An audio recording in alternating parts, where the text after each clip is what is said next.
Tres curiosidades ocultas de la película Robocop 2 de 1990 que debes de saber. Número 3. Después del éxito de la película Robocop de 1987, era obvio que el estudio se acercó inmediatamente al director Paul Verhoeven. Pero realmente el director sintió que era demasiado pronto para hacer una secuela, dado que esto haría sentir a los fans que simplemente se estuviera intentando sacar provecho de la primera película, que realmente, pues sí, era cierto.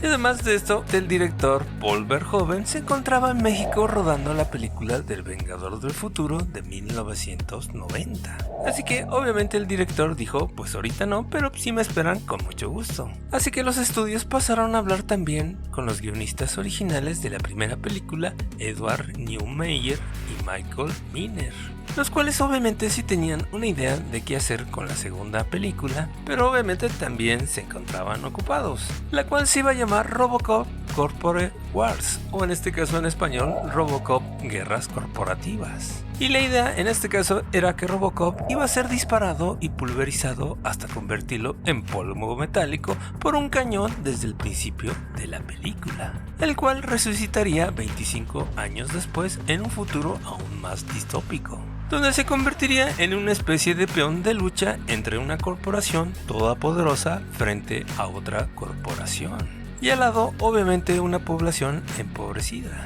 Y más adelante en la película, Robocop tendría un interés amoroso con un neurocerebro, es decir, con una inteligencia artificial para que se entienda, y el cual ayudaría aún más a humanizar a dicha inteligencia artificial. Así que como ves, realmente no sonaba tan mal y también sonaba bastante actual. Y obviamente al estudio le gustó mucho la idea, pero en este caso les dio a los escritores una fecha límite bastante estricta, dado que les surgía realmente ya sacar la segunda película de Robocop.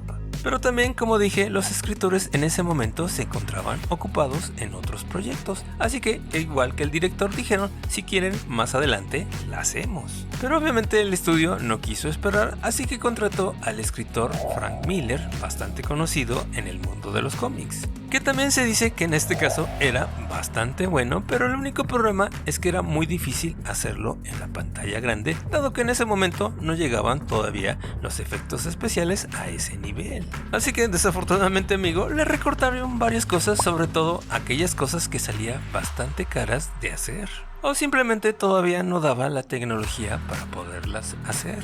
Así que como ves, realmente los estudios tuvieron dos guiones bastante buenos que echaron a perder simplemente por las prisas y la urgencia de sacar la segunda parte. Número 2. ¿Sabes que en una escena Robocop abre fuego alrededor de la cabeza de alguien que está fumando y después le dice gracias por no fumar?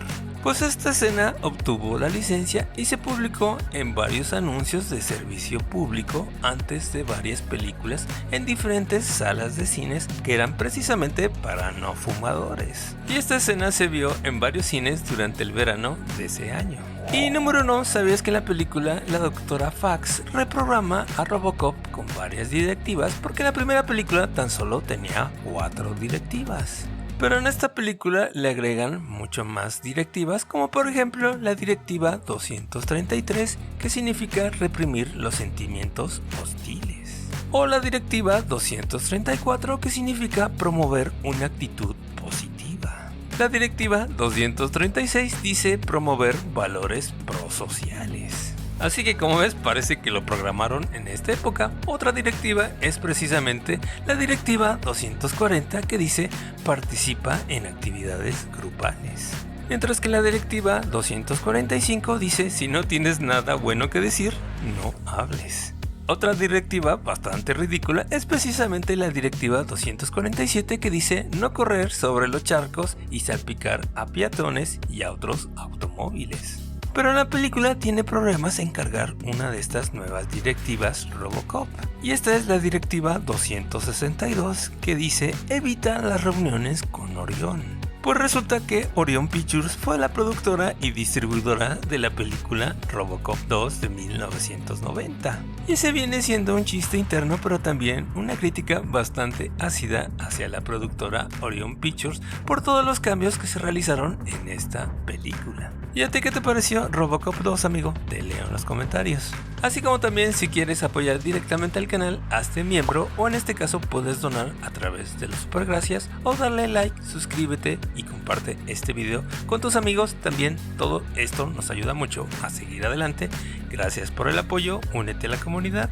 Y también, claro, te recomiendo este video de quién es Bishop de los X-Men y de la serie de X-Men 97 en 5 datos ocultos. Gracias, nos vemos en el siguiente video. Bye.